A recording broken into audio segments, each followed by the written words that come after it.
সাংবাদিক ভাই বোনেরা, আসসালামু আলাইকুম। সবাইকে ধন্যবাদ জানাচ্ছি। শীতের সকালে আমাদের আসার আগ থেকে আপনারা এখানে এসে পৌঁছেছেন। ব্রাজিলিয়ান অ্যাম্বাসেডর সৌজন্য সাক্ষাৎকারে এসেছিল। স্বভাবতই ব্রাজিল বাংলাদেশ দুই দেশের সম্পর্কটা নিয়ে বিস্তারিত আলোচনা হয়েছে এবং দুই দেশের মধ্যে যে সম্ভাবনাগুলো আছে সেগুলো নিয়ে আলোচনা হয়েছে। তার মধ্যে প্রথমত হচ্ছে এগ্রিকালচারাল, কৃষিতে যে কোঅপারেশন। আপনারা জানেন ব্রাজিল তো কৃষির দিক থেকে অনেক শক্তিশালী এবং এগিয়ে আছে। ব্রাজিল থেকে আমরা প্রচুর কমোডিটি ইম্পোর্ট করি, চিনি সহ, এবং আমরা ওখানে জুট রপ্তানি করতাম, কিন্তু একটা এম্বার্গো আছে, এখন ওটা আলাপ করবো আমি। ফার্মাসিউটিক্যালস এর কিছু রপ্তানি হচ্ছে, বাট আরো সম্ভাবনা আছে আমাদের। আর ব্রাজিলে গার্মেন্টস রপ্তানি হচ্ছে, সেখানে আরো বড় ধরনের সম্ভাবনা আছে, সেটা নিয়ে আলোচনা হয়েছে। দুই দেশের মধ্যে কৃষিতে কোঅপারেশনের ব্যাপারে আলোচনা হয়েছে, যে মিল্ক প্রোডাকশন সম্বন্ধে ওদের ধারণা।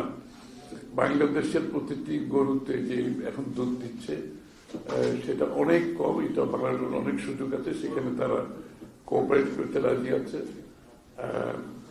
এবং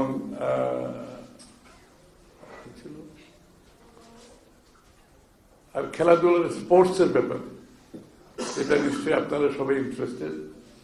স্পোর্টসের বেলায় কোঅপারেশনের আমরা রেজ করেছি যে ব্রাজিলিয়ান কোচ টোচ এনে এখানে আমাদের বাংলাদেশের ফুটবলটাকে আরো কিভাবে ইমপ্রুভ করা যায়। তো সেটাও তারা বলেছে ঠিক আছে, সেটা ওদের সাথে আমাদের আগামী দিনে আমরা কথা বলবো ওদের সাথে। এই ব্রাজিলিয়ান ফুটবল হচ্ছে একটা খুব ইন্টারেস্টিং ফুটবল, সবাই জানেন। ওদের খেলাটা আমাদের সাউথ আমেরিকান ফুটবলটা একটু ভিন্ন, এবং এটা আমাদের লোকজন খুব ভালোবাসে। এটা একটা স্কিল আলাদা আছে, তো সেই বিষয়ে আমরা আলোচনা করেছি। তো সার্বিকভাবে এই তো আলোচনা হয়েছে, এবং দুই দেশের মধ্যে এখন 2 বিলিয়নের কাছাকাছি আমাদের ট্রেড হচ্ছে। সেই ক্ষেত্রে ব্রাজিলের পক্ষে ব্যালেন্স অফ পেমেন্টটা ব্রাজিলের পক্ষে আছে। আমাদের ওইভাবে রপ্তানি আরো বেশি বাড়াতে হবে, গার্মেন্টস এর রপ্তানি বাড়াতে হবে। জুটের উপর একটা ইয়ে আছে, বলে এম্বার্গো আছে, যেটা নামটা ভুলে গেল, আমার তো প্রত্যেক দিনে বলি, এখন আসতেছে না মনে। একটা এম্বার্গো আছে জুটের উপর, সেটা তাদের প্রোটেকশনের জন্য। তারা কিছু জুট প্রডিউস করেন, তো তাদের জুটের উপর প্রোটেকশনের জন্য বাংলাদেশের জুটের উপর একটা এম্বার্গো দেওয়া আছে। সেটা তোলার জন্য আমরা বলেছি, তাদেরকে আমরা অনুরোধ করছি, কারণ তাদের যে পরিমাণ জুট হয় সেটা তাদের জন্য যথেষ্ট নয়। সুতরাং বাংলাদেশের জুট ওখানে ওই ধরনের বন্ধ করার কোনো সুযোগ নাই। সেটা হয়তো আরো লবিটা আরো ভালো হওয়া উচিত ছিল বাংলাদেশের পক্ষ থেকে। তো আগামী দিনে আমরা বলেছি সেটা আমরা আলোচনার মধ্যে এনে সেই এম্বার্গোটা তুলে দিলে আমাদের জুট রপ্তানি বাড়বে, গার্মেন্টস যদি বাড়ে, ফার্মাসিউটিক্যাল যদি বাড়ে, তাহলে ব্যালেন্স অফ পেমেন্ট লেভেল হবে, অথবা আমাদের পক্ষেও আসতে পারে। আর এই দেশে তাদের বিনিয়োগের ব্যাপারে বলেছি, বিশেষ করে এগ্রিকালচার এরিয়াতে, এবং তাদের ইন্টারেস্ট আছে। আমি যে বললাম যে আমাদের দুধ প্রোডাকশনের জন্য তাদের একটা ইন্টারেস্ট আছে। গবাদি পশুতে ব্রাজিল অনেক এগিয়ে আছে, কমোডিটিতে এগিয়ে আছে। এইসব জায়গায় তাদের কোঅপারেশন আমরা পেতে পারি, কাজ করতে পারি একসাথে। এবং কালচারাল এরিয়া তো এমওইউ সই হতে যাচ্ছে অথবা হয়েছে। এখানে আমাদের আছে সাউথ আমেরিকান কালচার, বাংলাদেশের কালচার। এখন তো গ্লোবালি কালচারাল একটা এক্সচেঞ্জ হচ্ছে সব জায়গায়। আমাদের কিছু ছেলে মেয়েরা সেখানে পড়তে গিয়েছে ইতিমধ্যে।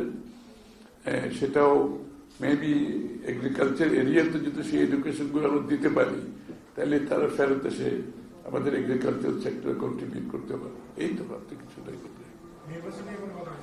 হ্যাঁ, নির্বাচন নিয়ে কথা হচ্ছে। তারা মনে করে স্বাভাবিকভাবে নির্বাচন তো সবাই দেখতেছে, এবং তারা মন্তব্য করে যে নির্বাচন, তারা মনে করছে নির্বাচন হবে, এবং বাকিটা বলা যাবে না। ভাই, দুধ এবং মাংস, গরুর মাংস আমদানির বিষয়ে কোনো স্পেসিফিক আলোচনা নেই। দুধ এবং গরুর মাংস এবং রেড মিট। রেড মিট তারা এক্সপোর্ট করতে চায়, তারা এখানে ওয়ার হাউস করতে চায়। বাংলাদেশে তো রেড মিটের একটা আমাদের যদিও বা আমাদের দেশে গরু গবাদি পশু খুব ভালো করছে, কিন্তু তারপরে আমাদের এই যে মাথা পিছু রেড মিটের কনজামশন তো কম, কারণ এত বেশি দাম যে সাধারণ মানুষ তো এটা অ্যাফোর্ড করতে পারে না। তো তারা চিন্তা করতে প্ল্যান করছে বাংলাদেশে তারা ওয়ার হাউস করে স্টোরেজ করে বড় আকারে এখানে মাংস রপ্তানি করতে পারবে কিনা সম্ভাবনা দেখছে, কারণ এখানের দাম তো অনেক বেশি এবং ইম্পোর্ট করলে কিন্তু তার থেকে অনেক কম হবে। তবে সাথে সাথে আমাদের যাতে গবাদি পশুর যে চাষবাস হচ্ছে এটা যাতে ক্ষতিগ্রস্ত না হয় সেটাও মাথায় রাখতে হবে। এবং তার সাথে সাথে এখানে টেকনোলজি ট্রান্সফার করতে চাচ্ছে, তারা রপ্তানি করে মিট ক্রমান্বয়ে এই মিটগুলো যাতে বাংলাদেশে কম খরচে প্রোডাকশন করতে পারে কিনা সেটাও তারা ভাবছে। Thank you.